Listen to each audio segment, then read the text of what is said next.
It makes me smile sometimes, grimly to myself, when I hear people thanking their stars that we have no wild beasts in this snug England of ours, to make the woods unsafe or to devour the children from before the cottage door. And I smile too when men and women with a smattering of geology point to some fossilized bones and speak of the greater of this earth's animals as being inhabitants of a prehistoric age and thoroughly extinct for many a weary 1,000 years. But with my smile comes a shudder. For when fate brought me in contact with the last beast of a species which our scientists of today say was rare when Adam first used his spade, fate at the same time let me rub shoulders with old Death in one of his most terrifying forms. It was my weakness for rambling which led me into the plight. An office stool is an abomination to me, but a necessity, since it is ordained that I should earn my bread, together with the necessary modicum of luxury, as a solicitor. But the fresh air draws me, and the moorlands of our north country are my delight. I had gone up to the hills on that day with a friend to watch the grouse rearing their young, and for hours we gazed with interest at the wild brown birds as they led their fluffy chicks amongst the clumps of heather, and taught them the two great lessons of hiding from the sight of man, and finding food to give strength to their limbs and bodies. We were walking some 20 yards apart, and had wandered over the rough moorland almost to the other side. Below us were the rocks and stone walls of the hill flank, and below again the rich water meadows of the valley. And it was at that point that Chadwick sang out, "Hello, Dale! Come here and look!" I went across, and found him lying on his belly at the mouth of a hole. "It is newly fallen in," he cried. "Look at the sides! By Jove, we may find a way down there into a new cave!" I shared his excitement, for I also had learnt the fascination of cave hunting in this limestone district. But when he suggested clambering down there and then, I demurred. "No," I said, "that's only inviting a broken neck. The passage twists it 20 feet down, as you can see for yourself. And listen," I picked up a boulder and threw it. "There, you see, the drop is considerable." "Right you are," said Chadwick. "I don't hanker after attending my own funeral just yet. There's a farm down there on the hillside not a mile away. I'll go and get a cart rope and some candles." And he scrambled to his feet. "I'll go with you," I said, and together we set off down the slopes, talking eagerly enough of what we were going to find. We came back with a great coil of the rope which the farmer used to make fast hayloads on the shelvings of his cart, a bunch of tallow candles, lead miners' candles they were really, and a heavy iron crowbar. We drove the crowbar into the ground slanting-wise, almost to its head, made fast the rope in a bowline knot, and threw the slack end of it down into the hole. Then we tossed for first descent, and Chadwick won. He was soon out of sight, carrying with him an avalanche of dirt and pebbles, and presently I heard his voice, muffled and small, come up from below. "Dale! All right, easy going. Only mind, don't trundle down any more stones than you can help, or they'll hit you on the head." "Mind your own skull below, then," I shouted. "Oh, I'm under shelter," he bawled back. "Come on." I took hold of the rope and let it slip through my hands. It was worn very smooth with use. I quickly reached the point where the hole turned and the light above me dimmed, and a patter of earth rained on me.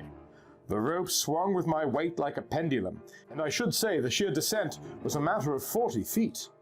But at that distance I splashed into water, and lowered myself more gently till I found bottom. It covered me to the knees.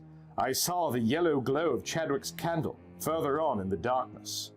As I fumbled for my own matches and lit up, he explained matters to me excitedly. "Dale, old man," he cried, "we've stumbled on a great discovery. This promises to be one of the biggest caves I've seen. Who knows but what we may strike a vein of lead in it, and make our fortunes." Lead mining supplies the excitement for our Yorkshire dales, not gold. "Is it all wet?" "There's water behind you, and deep. I've been in it up to my neck. However, the roof comes down in that direction, and one can't get any further there. But come along to me, I'm on dry land here." I stumbled towards him over a floor of slippery boulders, and presently stepped out of the water and stood on hard, dry mud. We lit all our candles and held them up together. We were in one of the most enormous caverns I have ever seen. The roof was not distinguishable through the gloom, the sides were 80 feet apart, and the length we had yet to explore. Left stranded by a fall of the water in a hollow of the mud at my feet lay a dead fish. "Look there," I said. Chadwick picked it up. eyeless, he said. Like all the fish in mine water in these cave lakes. By Jove, I shall come down here and see if these fellows will swallow a worm on a hook. All right, said I, another day for that, but for the present, let's explore further. Right you are, said he, and we set off together with new expressions of wonder at every step. Never in all Yorkshire and Derbyshire was there such another cave as this discovery of ours, we told ourselves. And we were right, though we did not know the reason then. But gradually our exultation began to lessen. The cave walls drew nearer to one another, the roof drooped, the further end seemed to be approaching. And then we came to a pond of black water which seemed to bar all further progress. There's a beach on the further side, said Chadwick. Look, you can see it gleam when I hold up the light. I'm going to swim across and try if I can't get further. Very well, said I. We neither of us can be much wetter than we are already, so here goes to come with you. We each picked up a lump of clay, fastened the candles miner fashion to our hats, and dropped into the water. The chill of it struck me to the bone and slowed my movements. Moreover, I am never at any time a rapid swimmer. Chadwick shot quickly ahead of me, and I saw him haul himself onto the ledge of rock. And then such a glow of horror seized me that I nearly sank. A great swirl stirred the water behind my heels. Something rose beneath me and scraped swiftly past my chest, and my hand struck on a cold live body that shuddered under the touch. How I got out I do not know. I think Chadwick must have helped me, for the next thing I remember was standing beside him on that narrow ledge and seeing his face next mine, white as paper in the candle glow. So you saw it too? I gasped. Who could help seeing it? He replied. Look at your hands, man. I looked. They were all smothered in slime like in eels, only this slime was crimson, and it smelt of musk, not fish. Good God, I cried. What was it? Am I really awake, or is this some abominable dream? The answer came of itself. Once more the beast rose from the black depths of the pool with a great swirl of the water, and then sank, and presently it appeared again, floating half submerged on the surface and lying there quietly as though listening. It had the head of a crocodile, with teeth sticking out at the side of its jaws like those on a sawfish's snout. Its body was as big as a cow's, only twice as long, and tapering off into a tail like an otter's. And on each of its flanks it had a pair of limbs, half leg, half fin, something like a turtle's. The body was covered with a smooth, scaleless skin, crimson in color, and covered with gouts of slime. Prehistoric survival, said Chadwick, trying to be cool, though his teeth were rattling. That thing ought to have been extinct 1,000 centuries ago by all the laws of textbooks. Old man, we are in a mess. I fully agreed with him, but I did not say so aloud. The creature had apparently heard his voice and was turning itself with its paddles so as to head directly towards us. Then it began to swim slowly forward, and the full loathsomeness showed plain in the candlelight. It was absolutely without eyes. There were not even so much as sockets where eyes had once been in its ancestors. It opened its huge jaws and showed a palate sewn with teeth. The little blind fish we had noted before formed its food. I saw the remains of one sticking to a fringing tooth. We stood as still as death, and the beast swam towards us, lifting its snout in the air and apparently trying to scent us. I saw its nostrils working in and out, but I thought its power of smell must have been small, for presently it gave up those tactics and tried another. It lifted its head onto the ledge of rock where we stood, and then laboriously brought up a huge slimy fore-flapper. It was going to grope for us and seize us where we stood. Instinctively, we both turned to run, then for the first time realized to the full our horrible situation. The narrow ledge of rock on which we stood was the end of the cave.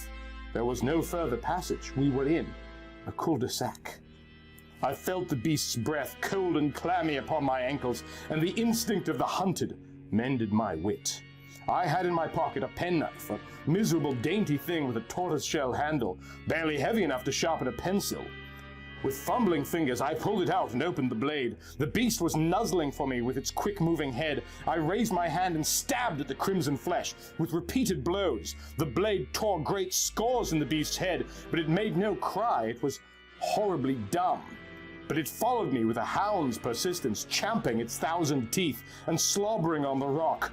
I was covered to the elbows with the horrible crimson slime, and gradually I was being cornered. In spite of my blows, the beast with its clumsy crawl was driving me before it towards the unyielding wall of rock. In another yard, my retreat must have come to an end, and then those awful teeth would close on my limbs, and I almost froze with terror at the thought. But in the nick of time, Chadwick made a diversion in my favor. He also had a weapon, a heavy clasp knife, but for a full minute his numbed fingers refused to open the blade. At last, however, it gleamed open in the light, and he raised it and stabbed. The creature's rear was towards him, and he drove his blade in where the tail is joined to the body. The effect was marvelous. To my slashing at its head, the beast had paid no heed. At this other attack, it turned with its clumsy movements and hissed like some monstrous cat. It made for Chadwick open-jawed, and he sprang back, crying for help. I made good use of my new knowledge. So soon as ever the vulnerable spot came within my reach, I buried the penknife in it halfway up to the tortoiseshell handle. Again the huge blind beast swerved round hissing, and the battle raged between the three of us, till the place was crimson with slime, and we two humans panted with the violence of our stabbings. But at last the beast gave in. It wallowed on its flappers to the edge of the rock and toppled over into the black water, and sank slowly out of sight. A few bubbles came up to show where it had gone, and that was all. "Now," cried Chadwick, "in with you, Dale, before it comes back." And freezing with terror, we plunged in also, and swam across with desperate strokes to the opposite side. But we were undisturbed, and though we stood there for many an hour in that musky atmosphere, watching the surface of that black pool till all our candles were expended, its surface was not again disturbed. We climbed back to the moor then and went home, saying nothing of what we had seen. And on the following days, and in fact at intervals for many weeks, we returned to that cave with arms and fishing material, in hopes that we might lure the beast into capture, and so acquire fame in showing it.